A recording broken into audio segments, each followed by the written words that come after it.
Assalamualaikum and greeting to our respected lecturer, Sir Saiful, and to all fellow classmates. So for today's presentation, me and my team members will be presenting about the realism theory. But before we start with the presentation, let me introduce myself and my team members. So I am Putri Ridani binti Ridwan, and with me today we have Muhammad Adli Husaini bin Jani and Daniela Dennis Chuan. Hello, my name is Daniela Dennis Chuan, and I'll be explaining about the introduction. Realism is one of the main theories in the international relations. It explains that the world is a competitive place and every country focuses on protecting its own interests and also survival. Realists believe that the states are the most important actors and there is no world government to actually control them. Because of this, each country must rely on its own power, especially the military power. In realism, conflict is natural because all states compete for its power and also security. Right now, I'll be explaining about the main factor or core principle of realism theory in international relation. So first, we have the anarchy of the international system. So in realism, the world is seen as anarchy, which means there is no central authority or world government to control state. Because of this, each country must rely on itself for protection and act based on its own interests. Or in other words, there's no global police to enforce peace, so states must look out for themselves. The second one is the state as the main actor, or selfishness. Realists believe that the most important players in world politics are nation states, not international organizations or individuals. For example, even though organizations like the United Nations exist, realists argue that countries still make the final decision based on what benefits them the most. The third one is national interest and survival. According to the realism, every state's top priority is to ensure its security, power, and survival. The state acts rationally, meaning they calculate their action carefully to maximize their power and protect their national interests. Last but not least is power and military capability. Power, especially military power, is seen as the main tool for maintaining their security and influence. The stronger a country's military, the safer and more influential it becomes in the global arena. Next, I'll be talking about the analysis of realism theory. So, in terms of state-centrism, realism is often criticized for being too state-centered. It views state as the only important players in global politics, but that doesn't really fit our modern world. As I was saying just now at the main point, or the main core principle, that realism is a state main actor. Today, non-state actors like big corporations, NGOs, and international organizations, for example, the United Nations or World Health Organization, have a huge influence on global issues like climate change, human rights, and the economy. Next, in terms of narrow focus on security and power, realism focuses too much on military power and security. It sees the world as a competition for survival and power between the states. But international politics today isn't just about war, it's also about trade, the environment, culture, and cooperation. For example, global warming cannot be solved with military strength. It needs teamwork between countries, something realism doesn't really emphasize. As for the third point, it is anarchy in the international system. In realism, anarchy refers to the absence of central governing authority above states in the international arena. These structural features forces states to rely on themselves for survival, often leading to competition rather than cooperation. Because no world government exists, security becomes a primary concern and also states must constantly assess potential threats, sometimes even assuming the worst-case scenario about other states' intentions. For example, even during peacetime, countries maintain large militaries and also alliances. Example, NATO, because the anarchy of the system makes absolute trust impossible. For the last point, conflict is inevitable. Realism argues that conflict is a natural outcome of the anarchy international system. Since all states prioritize survival and also power, competition over limited resources, territory, and influence is unavoidable. Even when states cooperate, it is often temporary and strategic, not based on trust or shared values.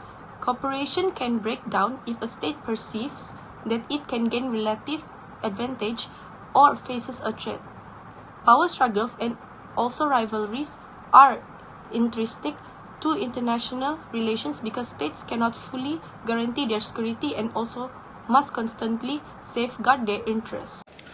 Realism is based on the idea that the international system is anarchic, meaning there is no single authority that governs all nations. Each state acts in its own self-interest with the main goal of ensuring survival and security.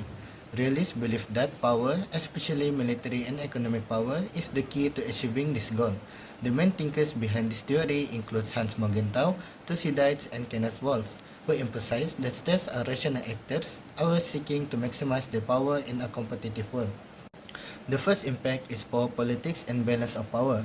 One of the biggest impacts of realism is the concept of power politics. Because states prioritize their own security, they constantly compete for power.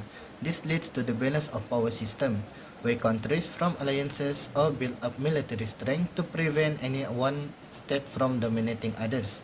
For example, during the Cold War, both the United States and the Soviet Union formed military alliances, NATO and the Warsaw Pact, to maintain a balance of power and avoid direct conflict. This shows how realism directly shaped global politics and security strategies. The second impact is national interest over ideals. Realism also makes states focus on national interests rather than ideals like morality or global justice.